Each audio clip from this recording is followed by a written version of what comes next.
Okay, so what's been happening? Do you know how sometimes something in your life becomes a lightning conductor for your stress and your annoyance? So someone will say something, or you'll get an email and you'll keep going back to that, and like it's all the lightning of your annoyance and frustration and boredom just goes onto that thing. Well, I've had that, but it's been about an actual lightning conductor. So for one of my companies, I was selling a property and we had to get a lightning conductor test. And long story short, we got the quotation, and when the company turned up to do the work, they said, actually, this quotation's wrong. It's going to be 3 times what we said. And then they send an invoice for that day, a £600 invoice. So I think they've misquoted. I'm getting really annoyed, and I don't think I should be paying for the day they turned up.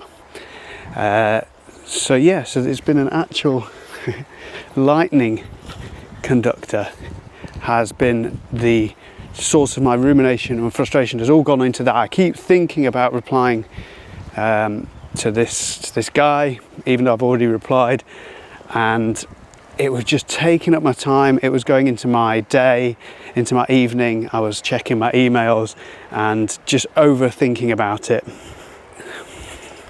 So now I'm building a log cabin. So I've always had this idea of building a log cabin, somewhere in the woods where you can get away from everything, be in nature. I don't know if you've had dreams like that, just being away from everything. Well, now I'm kind of doing it in a way. So this event with the lightning conductor quote has invited me to look at how I manage my time, when I check my emails, and I am putting it off. I am building a log cabin of peace by putting off when I check my emails. I'm only checking them in a certain time. I'm only using my phone within certain times, and that is like me going deeper into nature, finding a place to build this log cabin. The longer you leave it between checking emails or having these ruminating thoughts, every time a thought comes up to do with something that stresses me out, this lightning conductor, I step back from it and get on with what I was doing. That's me building this log cabin of peace in the woods, and it's a place I can always go to wherever I am. I can always just back off from the thinking. I can back off from checking emails, from checking my phone to get some dopamine, to be distracted from boredom or frustration. I can always go to this log cabin in the mind. And so this stuff that's been happening is making me think about how all thoughts have an emotional content to them. All thoughts are driven by emotion. So if you think how many thoughts we have in a day, a lot of them we just forget about at the end of the day because we're bored of them. They don't have an emotion attached to them. The ones that we keep ruminating on have like a stronger emotional connection. They have a stronger emotion behind them. And this is good that we have emotions connected to thoughts, because otherwise we wouldn't do anything or think anything. Emotions are like the fuel for life, and we can spend a lot of time just being annoyed that we're thinking about stuff, annoyed that we're having emotions, but that's like just being annoyed at your own aliveness. The stuff that comes up is fuel for life. It just depends how you use it. And I've had quite a lot of stuff coming up for me. I've been doing some quite deep work, going into the lower part of the body, to the energy centers, feeling more grounded, feeling more present in the body. And yeah, that's brought up some stuff. And it's brought up more energy, more aliveness, more emotions. And I'm feeling like it's easier to get stuck into thoughts. And some of my practices haven't been working. Some of my meditation practices haven't been working as they have been doing in the past. And this has been really strange for me. It's been a bit difficult. I've had to use other practices like breath work, cardio, pushing myself at the gym, inner child meditations, different stuff, because my meditation practice, where I sort of go to sort of just step back from the thoughts, was just too energized.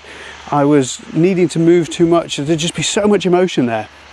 And so that's okay. but it's just taught me that it's difficult when something changes. When you've had something that works and then it doesn't work in the same way, it can be really difficult. And it's been doubly difficult for me in an identity way. So as a meditation teacher, I have not been teaching meditation, and I have also changed my relationship with the practices.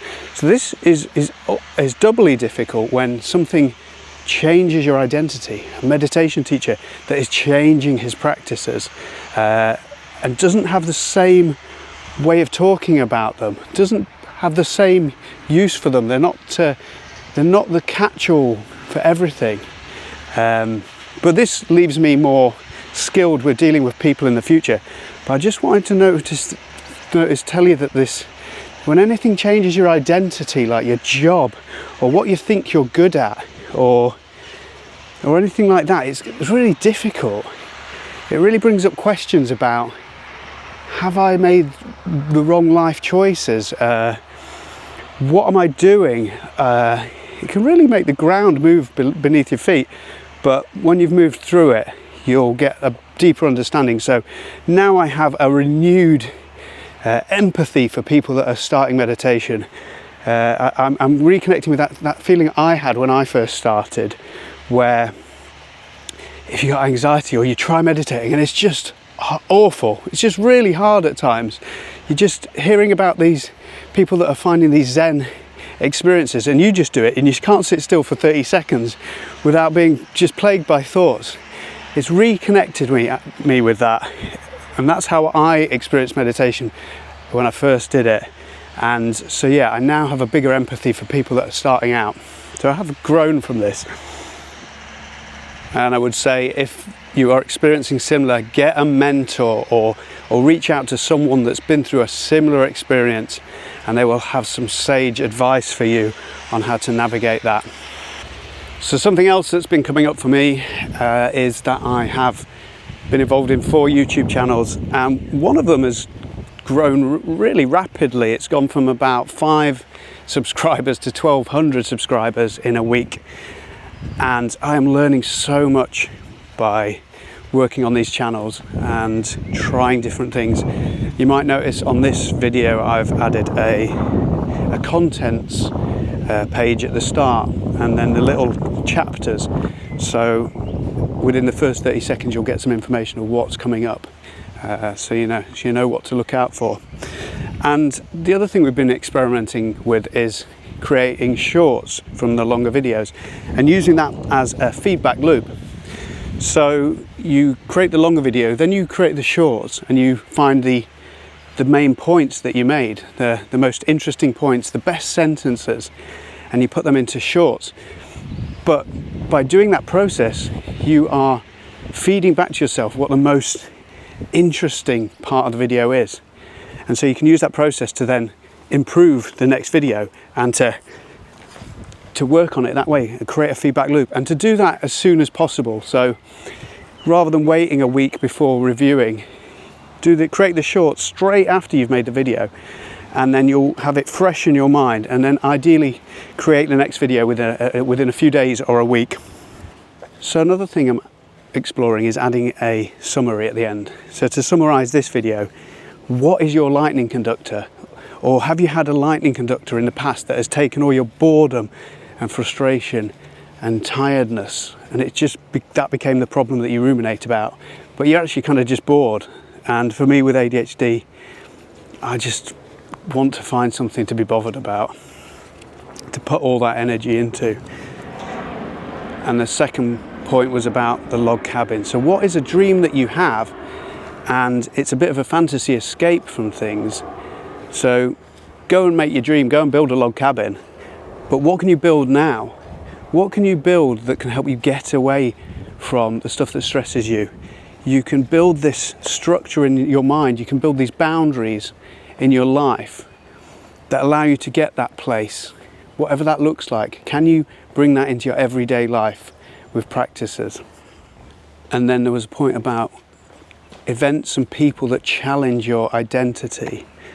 So whenever what you do as a job is challenged, or whether you think you're smart at something and then that is challenged, or everything is going right and you have these practices and then they don't work in the same way, and you have to question what you believed, and you have to tweak things and grow.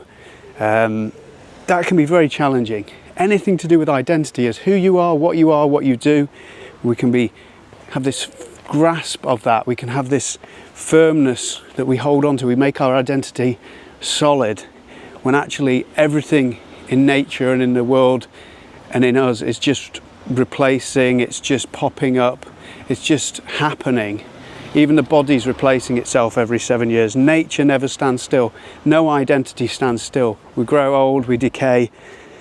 So the best way to live is to accept that and to go with the flow of time.